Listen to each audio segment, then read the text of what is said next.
Hey guys, Triple B here. Sorry we haven't really had videos this week. Normally edit on Saturdays, but Zelda came out this weekend and yeah, I'm just going to leave it at that. If you haven't played it yet, definitely pick up a copy. Game's solid. Covering up the news for this week though, was about to post a video and then noticed there was a few more articles on Poke Beach, so just going to cover those off to start this off and we'll get into the rest of the news. There will also be two other decks that I've covered this previous week, being Zapdos EX and Sandaconda. I'll be editing up the videos for those and they should be coming out in the next few days or so. So keep your eye out for that. For the reveals though, they are from the upcoming set Pokemon 151. We're getting to see the legendary birds, as well as Mewtwo and some other interesting additions in there. First one being Chansey. It's got a very cool ability in Lucky Bonus. If you took this Pokemon as a face down prize card and your bench isn't full, before you put it into your hand, you can flip a coin. If it's heads, take one more prize card and this goes on your bench. It's pretty solid. We did have a Jirachi Prism Star that was, if you took it as a prize card, just guaranteed prize. So having it be a coin flip is interesting, but you can also have 4 of these in your deck since it's not a Prism card. So I like that. Ways to kind of cheat it out too. You can be using things like Arc Phone. You can use switching cups to set it up. You can be using Peonia to just switch 3 of these with 3 of your prize cards. You could run 4 of these in your deck and just try and take 4 prize cards solely based off coin flips if you really want to go full meme. Like, I know I'm definitely going to try it. So a pretty cool card for Chansey. The Cantonian legendary birds, though, we're getting to see all 3 of them, which is very exciting. The Articuno has an ability, Icy Float. If this Pokemon has any water energy attached to it, it has no retreat cost, which is pretty nice. It does only have a retreat cost of 2 normally, but effectively just 1 and gets to retreat for free. That's pretty cool. The attack Blizzard, it's going to do 110 to the active and then 10 damage to each of your opponent's bench Pokemon, and that seems to be a bit of a theme with the birds. They're all going to be hitting the bench. Zapdos EX also has an ability, same as the Articuno. If it's got lightning energy though, no retreat cost, and then its attack multi-shot lightning, 3 lightning energy, 120 to the active, 90 damage to one of your opponent's bench Pokemon that has any damage counters on it already. So you need to set something up, but we've got things like Halucha, you've got Radiant Alakazam, so getting damage counters on the bench, not very difficult. You can easily be setting it up and just taking some cheeky knockouts or setting up knockouts for the future with the Zapdos. Moltres is also having the ability that if it's got fire energy attached to it, no retreat cost. So I like that they've kind of kept that theme. Even with the attack cost, this is also 3 fire energy. So it seems to be the theme for the birds. Discard 2 fire energy from this Pokemon and it does 120 damage to one of your opponent's bench Pokemon. So they're all taking out things off the bench. Very cool. I like when they kind of have like an overarching theme like that going on. We saw it when they had the Galarian versions as well, where it was like play them from your hand to your bench, attached to energies. They all had that ability. So these ones all having the ability of free retreat if they have their typing of energy on it. It's really interesting that they're doing that. The other legendary we're getting to see is, well, the other legendary from Kanto. And we'll get to him in just a moment. But first off, we are getting a pretty cool Ditto in this set. It's got an ability, of course. Always does. It's kind of Ditto's gimmick, right? I think even since base set it had abilities, but the ability is Transforming Start. You can only use this card if this is in the active spot and only on your first turn. You get to search your deck for a basic Pokemon, except for another Ditto though, and if you do, discard this guy and all cards attached to it, and then put that other Pokemon in its place. So it's just a great way to guarantee that you're getting the starter that you want every single game. So if you're running maybe like a quad deck where it's just, hey, I'm running 4 Kyurem and 4 Kyurem VMAX. You want to give up less mulligans. Maybe you just run 4 Dittos, and then those Dittos guaranteed become that Kyurem. Kind of interesting. There'd obviously be other cases for it. That's just the first one that comes to my mind. And definitely a cool card to have in the deck. It's also helpful for decks where you do want Pokemon in the discard pile, so something like Zoroark, and just guaranteeing that you're getting the starter you want. It's definitely an interesting niche and will be a fun card to play around with. Also seeing Snorlax has an ability Gluttony. Once during your turn, you can put 2 Leftovers cards from your discard pile into your hand. Leftovers being a new tool card that we're getting that when it's attached to your active Pokemon, heal 20 at the end of each turn. It's pretty solid. Cards that may want to be discarding tool cards as well to be able to boost attack damage. I believe we have a Maractus where it's like discard tool cards from your hand for each one do 40 damage or 50 damage. It'll be popping up on the screen so you can see it for yourself right now. So it'll be kind of cool that you could have 2 Snorlax on your bench and just get 4 leftovers back each turn and do a flat 200 damage guaranteed off that, and then just get a couple other tools somewhere along the line. Could also combo it with like Honchkrow V just to guarantee that you have tools even if something's knocked out. Or even just to use as Ultra Ball fodder, right? Like use Ultra Ball, discard 2 leftovers, Snorlax just gets those back, repeatedly discard those same cards for it. It's definitely an interesting card to be considering for decks and gives some versatility to builds. Mewtwo, we're seeing though, has a really interesting attack in Reflector Barrier. It does a flat 20 damage, and during your opponent's next turn, if this Pokemon takes any damage from attacks, you're gonna also put that amount of damage onto your opponent's Pokemon that, hit you. So it's like, yeah, hit me, I dare you. It's kind of funny, especially if they were to overkill you or hit you for weakness and do a really big number. It's definitely interesting. Into decks where they can control their damage output though, so something like Lost Box, where they just be putting damage counters with Sableye. It's not flat damage applied to the Mewtwo, it's damage counters, so that wouldn't be reflected back. Things like Arceus Beastar or Giratina, where it's like they have one attack, they have to do a big number. It's funny. It's definitely going to, I could see this seeing play, especially since it costs a double turbo energy. You could slot it into Arceus decks. You could slot it into like maybe Zoroark V-Star or something like that. It'll be a fun one to play around with. Its secondary attack, Psy Strike, does 130 damage, discard 2 energy from this Pokemon. It's a nice secondary attack to have. I don't think people will really be running it for that. Maybe in like a Gardevoir EX deck, it could see play, but I'm more so looking at it for Reflector Barrier, just paying DTE for it. It's very solid just as a one slot in decks that already run that energy type. It's nice. And the other reveal we've got, Vaporeon. So it's going to evolve from Eevee. We haven't seen the Flareon or Jolteon, or at least not that I'm aware of. Maybe there's been some leaks. It has an attack Spiral Drain, 30 damage, heal 30 from it. The second attack for a Water Double Colorless, 90 damage. If your opponent's active Pokemon is Pokemon EX or V, 90 more. Brings it up to 180, so like you could be one-shotting a Luminion or like hitting some damage into guys. You're not taking one-shots with it. Maybe if they're water weak you are. Interesting card. Is it going to see play? I don't know. Probably not, or at least not yet. Down the line we might get some more tools that'll kind of combo into this though. We're getting to see the Nidoran lines, which is very interesting, as well as some new EX cards. So for the Nidorans, they are going to be dark type, fitting the new theme of poison types being dark type in the TCG. We've got Nidoran female, has Poison Horn, 20 damage, and poisons your opponent's Pokemon for a dark and a colorless. Nidorina has Family Call. You get to search your deck for 3 Pokemon, put them into your hand, then shuffle your deck. Interesting card for in GLC. I could definitely see these kind of fitting into those decks. And then Nidoqueen, which has Queen Press, doing 90 damage, and during your opponent's next turn, prevent all damage done to this Pokemon by attacks from basic Pokemon. And that's kind of why I'm thinking GLC is the spot for these cards. It's a great way to kind of counter into other decks. A lot of decks in GLC are heavily dependent on big basics. For Dark is usually seeing things like Galarian Moltres and Guzzlord, which are basic dependent, whereas this Nidoqueen would be able to kind of fill in that spot for the Galarian Zigzagoon, or not Galarian Zigzagoon, Galarian Obstagoon, the stage 2, that effectively has the same attack as this, 90 damage, isn't hurt by basics, but it's on the Nidoqueen, which combos very nicely with the Nidoking, and I could see these kind of becoming a deck in that format. Not sure how they'll do in Standard, but we'll see when they're released. The Nidoran male for this one though, it's going to have Horn Attack, 1 Dark Energy, 20 damage, evolves into Nidorino, nothing special there. To stage 1, 90 HP. You can get it with Level Ball, Rescue Carrier from the discard pile. Its attacks are kind of whatever though. You're just going to be rare candying past it if you are running it. But the Nidoking has an interesting attack to combo with the Nidoqueen. So King's Vigor is going to just make this have no attack cost if Nidoqueen is on your bench. So Venom Impact, normally 2 dark, 2 colorless, 190 damage, and poisons your opponent. You can do it for free if Nidoqueen's on your bench.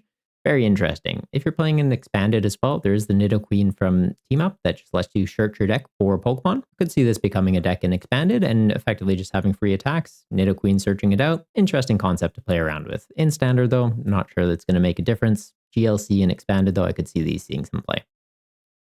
Also getting to see the Drowzee Hypno line. The Drowzee, it's got 80 HP, an attack that does damage. Nothing really too exciting there. But the Hypno has the ability Chance Hypnotism. When you play this Pokemon from your hand to evolve, put your opponent's active Pokemon to sleep. It's really nice. Good way to kind of force your opponent to find a switch out. Makes it so they can't attack you. Could see you can play in control type decks or with the EX card Jynx. So Jynx has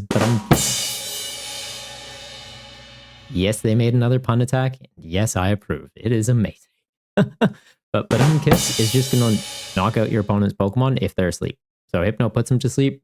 Use Badum Kiss for a Water Double Colorless. You can be using Water Double Turbo Energy to pay this attack cost and just get an instant knockout. It's a great way to take out other EXs, things that have a lot of HP. It's irrelevant if they just die.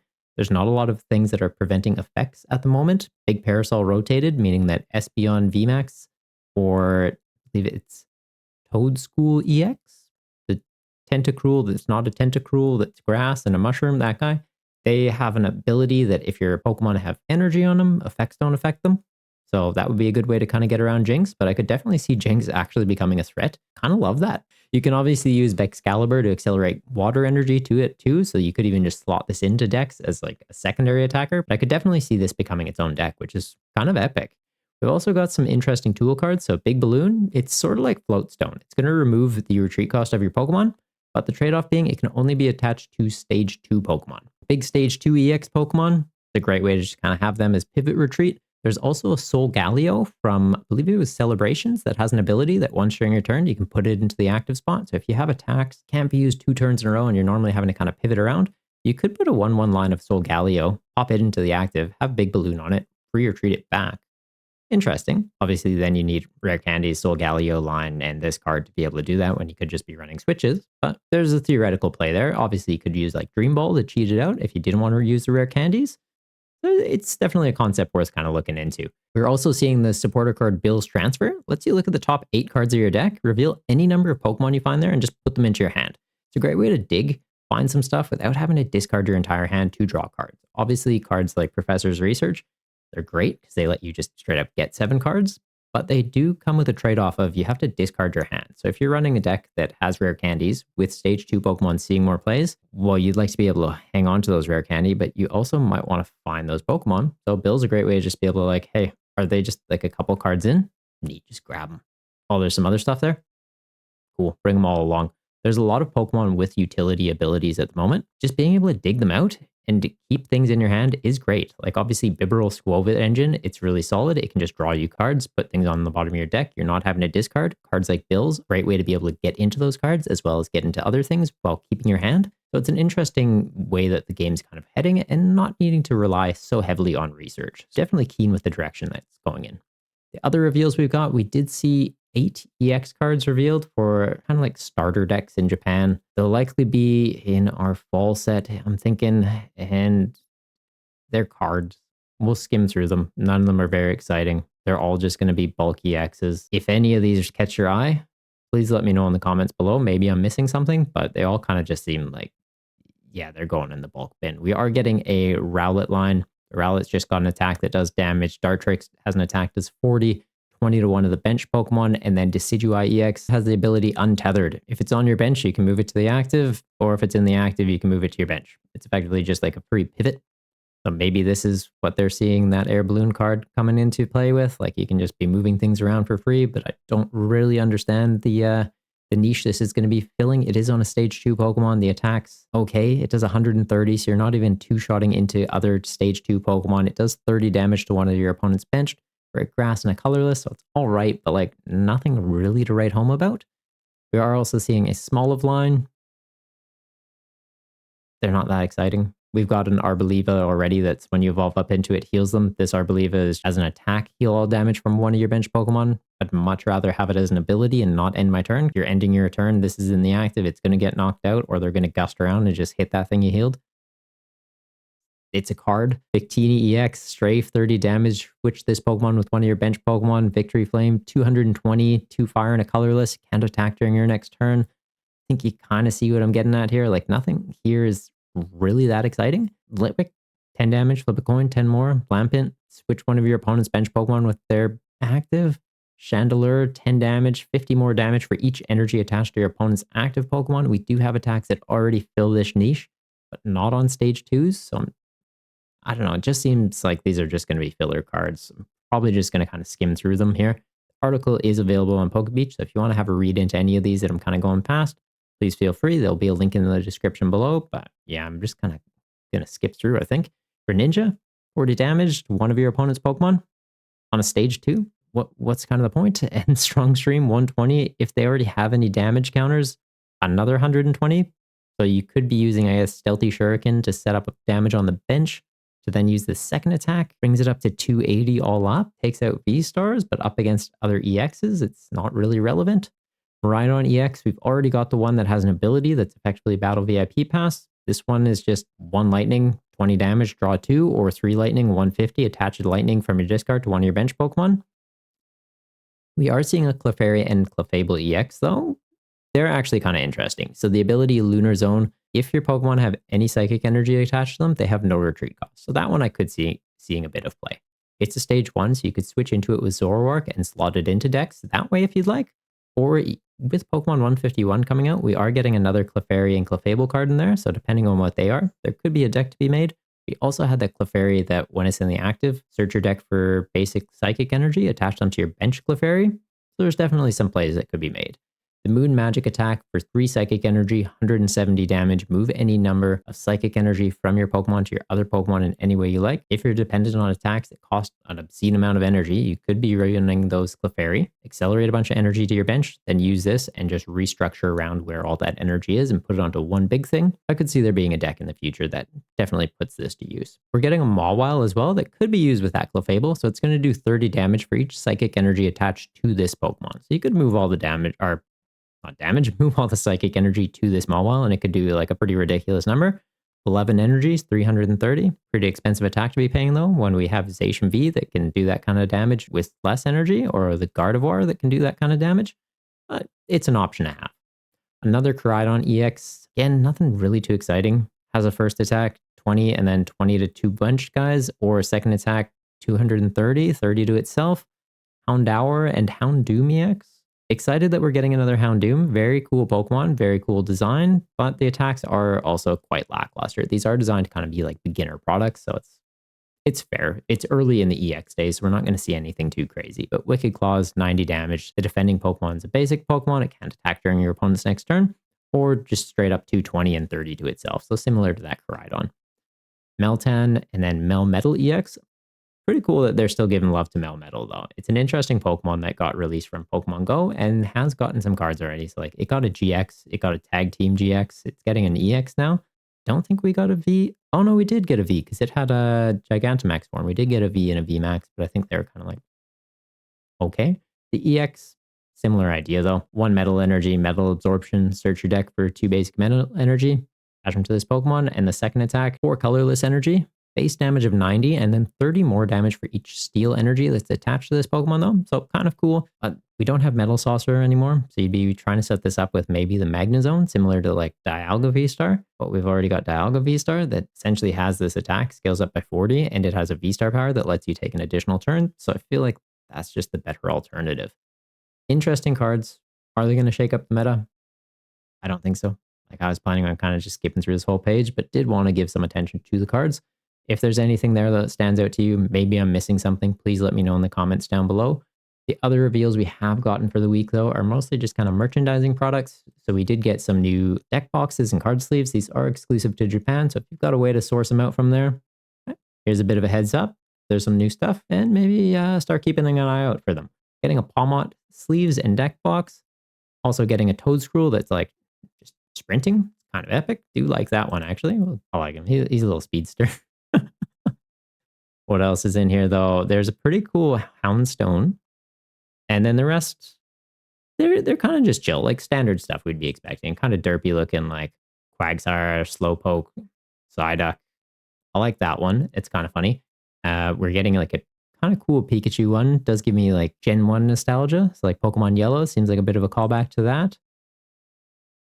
Deck box to go along with it. Some interesting sleeves here with the substitutes. And then, what was that? Minim and Plusle, Cyndaquil, Drifloon, Larvitar. They're kind of cute. Deck box for that one as well. And then like a jumbo deck box. Some Ditto products here.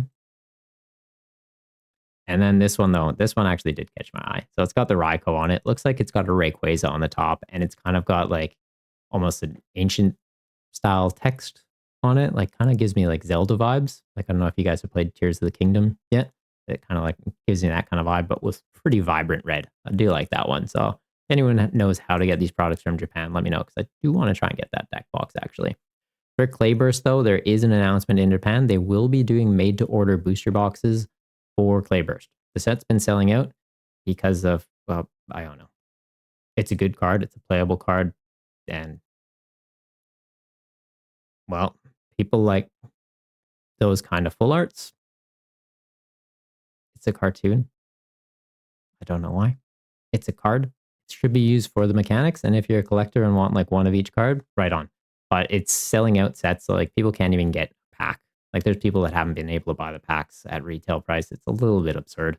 Hopefully we don't get that same issue when Paldea Evolved comes out. I really hope I'm not having to pre-order printings of a box because of Iono. But it is what it is at this point. Getting singles of the cards ideally will be cheap at least. So we'll kind of see how that goes. When Scarlet and Violet released, pre-release prices pretty high, but everything leveled out after about a week or two. So if you're going for singles, it should be pretty cheap. But if you're going for boxes, do keep in mind you may want to put in some pre-orders, because if we experience a similar thing with Paldea Evolved, it might be difficult to find. Japan, though, has found a way to deal with this where they are just doing pre-orders for it. Hopefully it doesn't come to that for the English release, though. That's it for the news this week, though. If you like these kind of videos, let me know in the comments down below. And until next time, take care of yourselves. See ya.